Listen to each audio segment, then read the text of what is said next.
Where do discoveries take place? Here's the chart of all the prize winners globally. It's from the start until 2020. So if you look, most of it is from United States of America, 365 of them. And then we've got United Kingdom, and then Germany, and then France, and Switzerland, and so on. So if you go to America,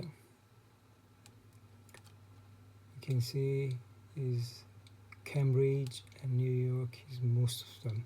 So let's go to New York. So you can see all of them and how many each one had prizes.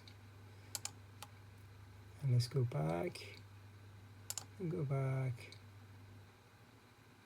and go to London. We've got Cambridge, London and Oxford. It's nicely spread. And then if you go to Cambridge, you can see which institution or university has got the most and how many each one has. So let's go back and then see Germany. So Berlin, all of the rest. So let's go to Berlin. Okay, you see all of them.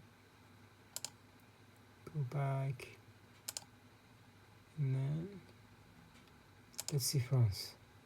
Okay, most of us is in Paris. Alright, so we go to Paris. You can see all the places that won the Nobel Prize. Okay.